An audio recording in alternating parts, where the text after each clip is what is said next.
നമസ്സർവേഭ്യഃ. നമ്മൾ മുൻപത്തെ ശ്ലോകങ്ങളിൽ ആത്മാവ് നിത്യമാണെന്നും ശരീരം നശ്വരമാണെന്നും പഠിച്ചു. എന്നാൽ പലപ്പോഴും നമ്മുടെ ഉള്ളിൽ ഒരു ചോദ്യം വരാം. ശരിയാണ്, ആത്മാവ് നിത്യമായിരിക്കാം. പക്ഷേ എനിക്കിപ്പോൾ അനുഭവപ്പെടുന്ന ഈ വേദനയും സങ്കടവും മാറ്റാൻ എന്തു ചെയ്യണം? ജീവിതത്തിലെ പ്രതിസന്ധികളെ ഞാൻ എങ്ങനെ നേരിടണം? ഈ ചോദ്യത്തിനുള്ള കൃത്യമായ മറുപടിയാണ് ഭഗവാൻ കൃഷ്ണൻ അടുത്ത 2 ശ്ലോകങ്ങളിലൂടെ നൽകുന്നത്. നമ്മുടെ ജീവിതത്തിലെ സുഖങ്ങളും ദുഃഖങ്ങളും എവിടെ നിന്നു വരുന്നു എന്നും അവയെ എങ്ങനെ കൈകാര്യം ചെയ്താൽ നമുക്ക് മാനസിക സമാധാനവും ജീവിത വിജയവും നേടാം എന്നും ഭഗവാൻ ഇവിടെ വ്യക്തമാക്കി തരുന്നു. നമുക്ക് നോക്കാം ഭഗവത്ഗീത 2-ാം അധ്യായത്തിലെ ഏറ്റവും പ്രായോഗികമായ 14-15 ശ്ലോകങ്ങൾ.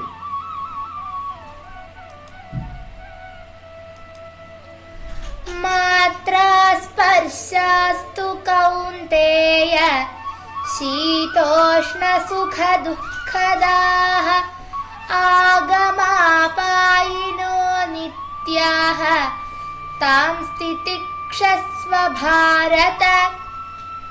മാത്രാ സ്പർശാസ്തു കൗന്തേയ ശീതോഷ്ണ സുഖ ദുഃഖദാഃ ആഗമാപായിനോ നിത്യാഃ താം സ്ഥിതിക്ഷസ്വ ഭാരത. വരികളുടെ അർത്ഥം നോക്കാം. മാത്രാ സ്പർശാസ്ത് കൗന്തേയ ശീതോഷ്ണ സുഖ ദുഃഖദാഃ.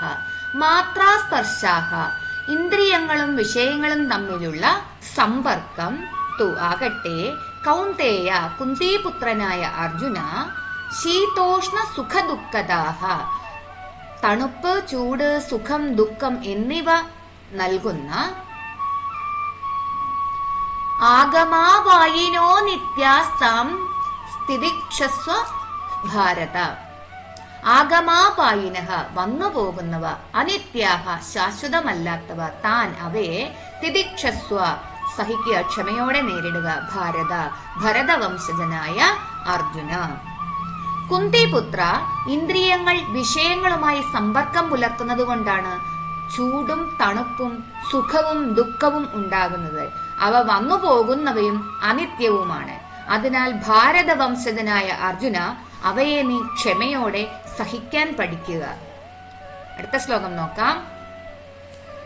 യം ഹി ന വ്യഥയന്ത്യേതേ പുരുഷം പുരുഷർഷഭ സമദുഃഖ സുഖം ധീരം സോമൃതത്വായ കൽപതേ. യം ഹി ന വ്യഥയന്ത്യേതേ പുരുഷം പുരുഷർഷഭ സമദുഃഖ സുഖം ധീരം സോമൃതത്വായ കൽപതേ. വരികളുടെ അർത്ഥം നോക്കാം. യം ഹി ന വ്യഥയന്ത്യേതേ പുരുഷം പുരുഷർഷഭ.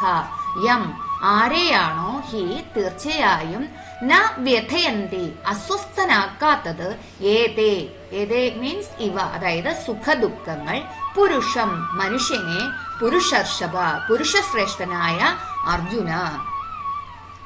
സമദുഃഖ സുഖം ധീരം സോമൃതത്വായ കൽപ്പതേ.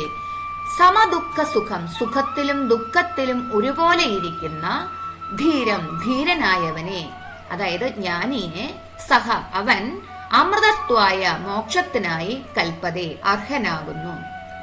പുരുഷശ്രേഷ്ഠനായ അർജുന സുഖത്തിലും ദുഃഖത്തിലും ഒരുപോലെ ഇരിക്കുന്നവനും ഇവയാൽ അസ്വസ്ഥനാക്കപ്പെടാത്തവനുമായ ഏതു ധീര പുരുഷനാണോ ഉള്ളത്, അവൻ അമൃതത്വത്തിന് അർഹനായിത്തീരുന്നു. ജീവിതപാഠം. കാലാവസ്ഥ മാറുന്നതുപോലെ സുഖവും ദുഃഖവും ജീവിതത്തിൽ വന്നു പോകുന്ന അനിത്യമായ പ്രതിഭാസങ്ങളാണെന്ന് തിരിച്ചറിയുക. പ്രതികൂല സാഹചര്യങ്ങളിലും മനസ്സിന്റെ സമനില തെറ്റാതെ അവയെ ക്ഷമയോടെ സഹിക്കാൻ ശീലിക്കുക.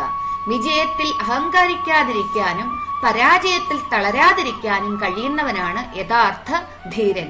ഇപ്രകാരം സുഖ ദുഃഖങ്ങളെ സമഭാവനയോടെ നേരിടുന്ന ഒരാൾക്കു മാത്രമേ ജീവിതത്തിന്റെ പരമമായ സ്വാതന്ത്ര്യം നേടാൻ കഴിയൂ. ശ്ലോകം ഒരിക്കൽ കൂടി കേൾക്കാം.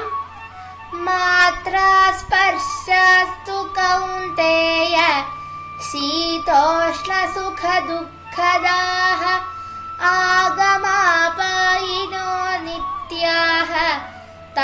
तितिक्षस्व भारत यं हि न व्यथयन्त्येते पुरुषं पुरुषर्षभ समदुःखसुखं धीरं सोऽमृतत्वाय कल्पते.